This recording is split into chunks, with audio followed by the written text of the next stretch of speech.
एक छोटा सा सुखी परिवार हर औरत का सपना होता है।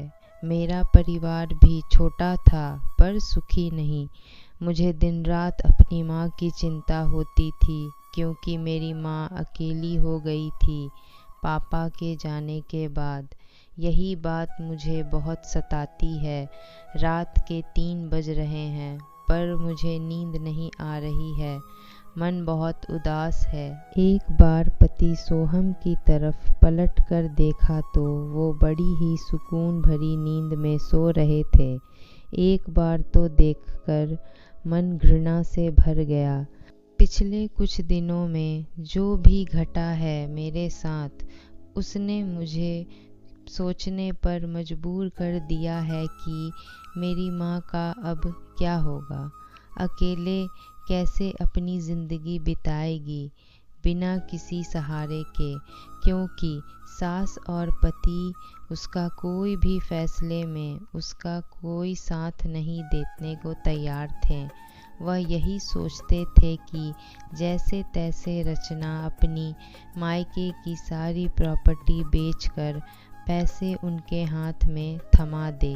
मेरा तो कोई अस्तित्व ही नहीं है। जिसने जैसा चाहा वैसा चलाया और अब जैसा चाह रहे हैं वैसे ही सांचे में ढलने की कोशिश कर रहे हैं, और उसमें मेरे पति का योगदान सबसे ज़्यादा है। मेरा नाम रचना सिंह है। मैं अपने ससुराल में छोटी बहू हूँ। मेरे ससुराल में मेरी सास सरला जी, मेरे पति सोहम और मैं और हमारा एक बेटा है। अब आते हैं असल मुद्दे पर। दरअसल अभी 1 महीने पहले मेरे पिता का आकस्मिक निधन हो गया। घर में माँ के अलावा कोई नहीं बचा। मैं अपने माता पिता की इकलौती संतान हूँ। मम्मी पापा बताते थे कि मेरे जन्म के 2 साल बाद एक बेटा हुआ था, पर वह 2 दिन से ज़्यादा जी नहीं पाया। इससे अपनी नियति मानकर उन्होंने मेरी परवरिश पर ही ध्यान दिया और दूसरे बच्चे की आस छोड़ दी। खैर, पिताजी की मृत्यु के बाद अब कोई फैसला लेने थे। पिताजी ने सबसे बड़ी जिम्मेदारी मुझ पर सौंप दी थी, क्योंकि वह जानते थे कि उनके बाद मेरी माँ अकेली हो जाएगी। इसीलिए उन्होंने मुझ पर अपनी सबसे बड़ी जिम्मेदारी सौंपने का फैसला किया। सबसे बड़ा फैसला कि मेरी माँ कहाँ रहेगी, क्योंकि माँ अब बिल्कुल अकेली हो चुकी थी। इसीलिए मैं उन्हें अकेला छोड़ना नहीं चाहती थी। लेकिन ससुराल में माँ को लाने को भी तैयार नहीं थी।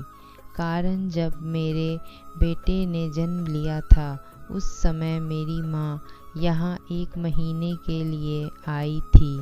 मेरी सास और मेरे पति ने तो उन्हें नौकरानी ही समझ लिया था। बेचारी मेरी माँ सुबह से रात तक काम में ही लगी रहती थी, पर मजाल है कि दोनों माँ बेटे में से कोई उनकी मदद करा दे। लेकिन इस बार मैं सोहम को कोई चिंता नहीं थी, बल्कि वह तो दिन रात यही बातें कर रहा था कि प्रॉपर्टी का क्या करना है, क्योंकि उसने अच्छे से पता था कि माँ ने पूरा फैसला मेरे ऊपर डाल दिया है। लेकिन मैं तो यह देखकर हैरान थी कि ससुराल में तो मुझे कभी निर्णय लेने नहीं दिया जाता था। आज मेरे मायके में भी मुझे फैसले लेने का हक नहीं था। सोहम मुझे अपने हिसाब से ही चलाने की कोशिश कर रहे थे। 1 महीने में मुझे कई बार कह चुके थे कि अपनी माँ से कहो कि प्रॉपर्टी मेरे नाम कर दे, तो मैं उनकी जिम्मेदारी उठाने को तैयार हूँ। वैसे भी अब वह अकेली क्या कर लेंगी, किसी न किसी सहारे की ज़रूरत तो पड़ेगी ही ना। पर मेरा मन नहीं मानता। जो इंसान अपनी बीवी के हाथ में खर्चे देने से पहले 10 बार सवाल जवाब करता है, 10 बातें सुनाता है, वह उनकी माँ के खर्चे कैसे उठाएगा? ऐसा हो नहीं सकता। और दूसरी और ज़रूरी बात, उसके माँ ने कौन सी अपनी प्रॉपर्टी उसके नाम कर दी, पर फिर भी खुशी खुशी उनका खर्च तो उठा रहे हैं ना।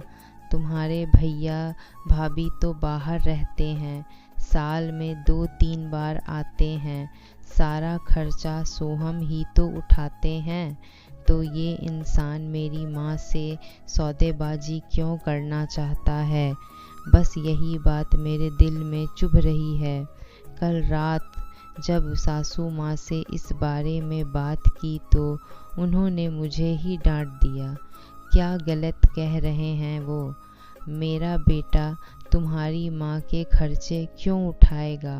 बेचारे को कोल्हू का बैल समझ रखा है क्या?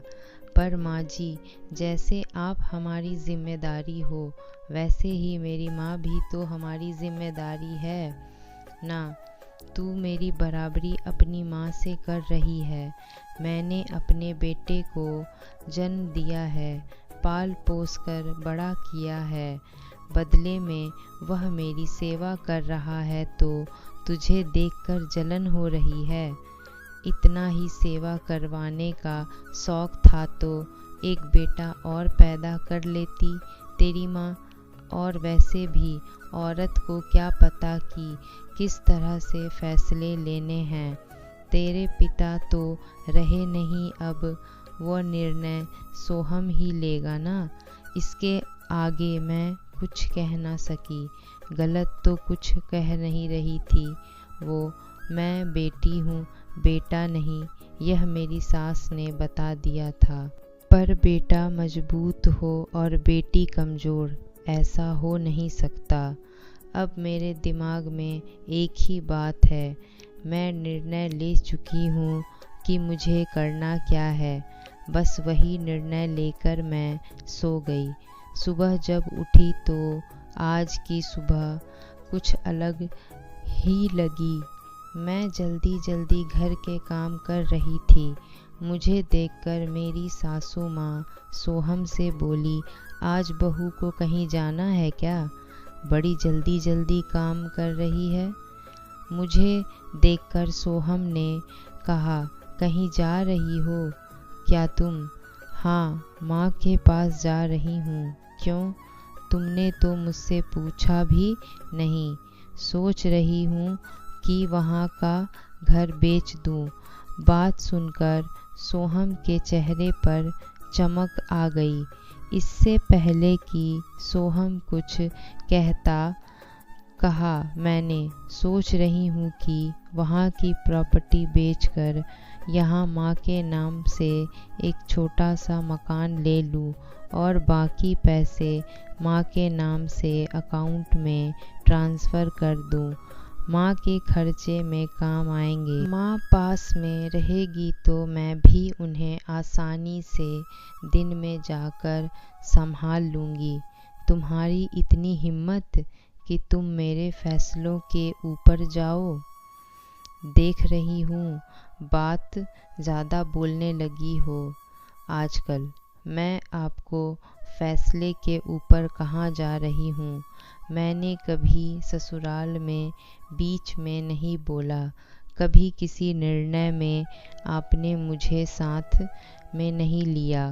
पर अब मैं मेरे मायके से संबंधित फैसला लेना है और वह मैं ले सकती हूँ।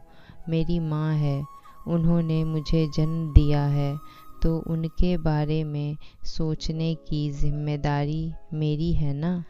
अगर मैं नहीं सोचूंगी तो लोग सौदेबाजी करने को तैयार हो जाएंगे और वो मुझे मंजूर नहीं। बहू, अपनी माँ के लिए तू हमसे लड़ने को तैयार है? अब की बारी बीच में मेरी सास बोली, देखिए माँ जी, कल आप ही ने मुझे यह रास्ता बताया था। आपने कहा था ना कि मेरा बेटा है, वह तुम्हारी माँ की जिम्मेदारी क्यों उठाएगा। इसी बात पे मैंने अपनी माँ की बेटी हूँ और मुझे रोका तो मैं आपकी जिम्मेदारी नहीं उठाऊंगी। आप अच्छी तरह से याद रखिएगा, आपका बेटा सिर्फ कमाता है, पर इस मकान को घर मैं बनाती हूँ। मेरी बात सुनकर दोनों में से किसी ने कुछ नहीं कहा। जानती हूँ नाराज़ हैं वो, तो नाराज़ ही रहने दो। अपनी नाराज़गी के चलते मेरी माँ मुझे मोहताज थोड़ी ना करना है। बस फटाफट अपना काम निपटा कर मैं चल पड़ी थी अपने फ़ैसले को अमल करने। दोस्तों, हर बच्चे को अपने माता पिता की चिंता होती है, चाहे वह लड़का हो या लड़की। ज़रूरी नहीं कि सिर्फ लड़के ही अपने माँ बाप की देखभाल कर सकते हैं। लड़कियों का भी उतना ही अधिकार होता है अपने माता पिता पर, क्योंकि रचना इकलौती संतान थी अपने माता पिता की, तो उनके सारे अधिकार थे उनके मायके के फैसले लेने के। पर सोहम उसके मायके से जुड़े हर फैसले लेना चाहता था और उसकी सारी प्रॉपर्टी हथियाना चाहता था। अगर ऐसा होता तो रचना की माँ बेघर हो जाती। कभी कभी ज़िंदगी में कठिन फैसले लेने पड़ते हैं, पर हमें हमेशा सच्चाई के साथ रहना चाहिए और सही करने का हिम्मत रखना चाहिए। दोस्तों, हमारी कहानी कैसी लगी हमें कमेंट में ज़रूर बताएं और ऐसी ही पारिवारिक कहानी को सुनने के लिए हमारे चैनल को सब्सक्राइब करना ना भूलें। धन्यवाद।